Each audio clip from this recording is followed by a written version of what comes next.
Ici le philosophe jovialiste André Moreau.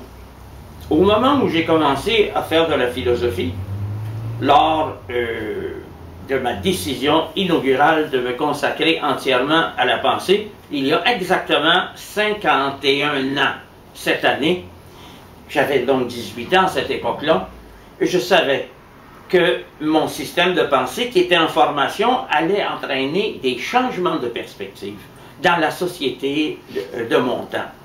Et parmi ces changements-là, il y avait mon attitude à l'égard de la religion, mon attitude à l'égard de la sexualité et mon attitude à l'égard de la femme. Alors évidemment, le livre qui s'est vendu le plus est La mère érotique.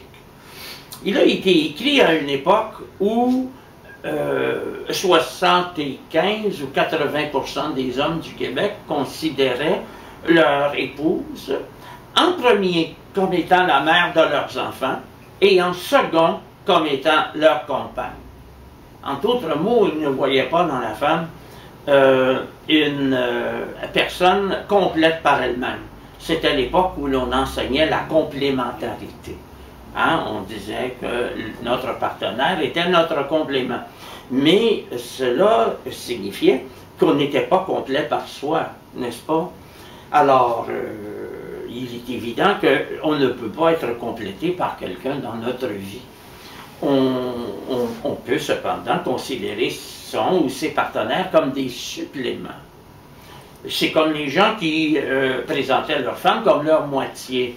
Alors, vous devinez que l'expression, toute innocente qu'elle soit, véhiculait une vision de la femme qui n'était qu'une moitié. Mais les hommes ne s'apercevaient pas qu'eux-mêmes n'étaient pas complets. Ils étaient des moitiés. Alors, quand j'ai commencé à parler de la femme à la télévision, à travers mes conférences et surtout à travers mes publications, en particulier celle de la mère érotique, celle de la dialectique sexuelle, eh bien, il y a eu un grand remous. À cette époque-là, les femmes étaient en révolte contre leur sujétion à l'égard de l'État, à l'égard de l'Église, à l'égard du mari, et elles voulaient accomplir leur révolution. La révolution s'est faite, je dirais, surtout dans les environs des années 65, 66, 67 et 68. Et évidemment, c'était des années où je commençais à parler haut et fort. Il y avait des réactions de l'Église. À cette époque-là, les prêtres, les religieuses, les frères sortaient de l'Église beaucoup plus rapidement que se multipliaient les vocations pour remplacer ceux qui s'en allaient et ceux qui mouraient. Et il y a beaucoup de gens qui étaient attentifs à ma conception de la femme. Et évidemment, ma conception de la femme était toute simple. Premièrement, c'est un entier et non une moitié.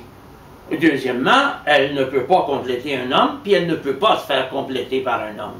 Il faut qu'elle soit complète par elle-même. Troisièmement, la femme n'est pas une usine biologique.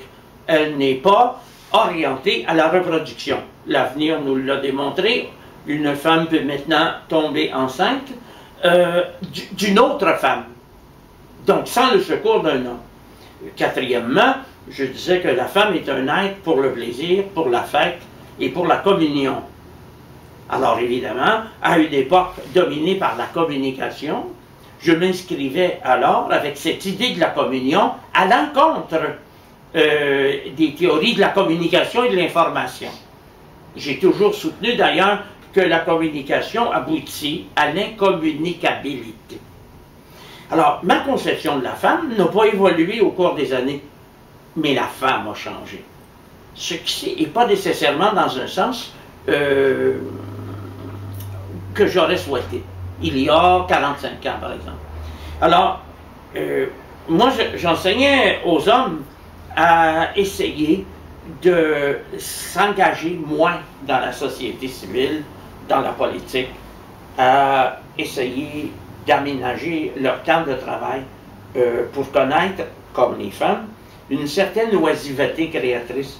Même si parfois les femmes avaient 3, 4, 5 enfants, elles avaient toujours du temps pour jouer au bridge. Elles avaient toujours du temps pour changer les meubles chaque printemps dans la maison. Elles avaient un côté créateur. Et au moment où j'ai commencé à faire des conférences publiques, j'avais des salles, je veux dire, au Collège Marie-Victorin, qui s'appelait à cette époque-là le Scholastica Central. J'avais des salles de 200 personnes. 190 femmes et 10 hommes. Donc la femme voulait savoir. La femme voulait apprendre. Le gros de mes lecteurs était constitué par des femmes. Et les femmes se reconnaissaient parce que j'enseignais une philosophie de l'ouverture, de l'accueil, de la permissivité, et beaucoup de femmes avaient l'impression d'avoir vécu en tutelle. Aujourd'hui, il faudrait que j'écrive un livre semblable à La mère érotique, mais pour essayer de venir en aide à l'homme. Non seulement l'homme n'a pas appris de la femme, mais la femme a récupéré chez l'homme toutes les choses que je critiquais.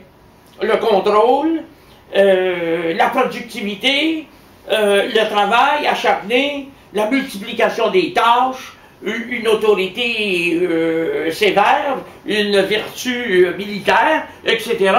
Si bien qu'aujourd'hui, quand je pense à la femme que j'ai connue, eh bien, je peux dire que la femme est partie dans une direction opposée à la pensée jovialiste actuelle.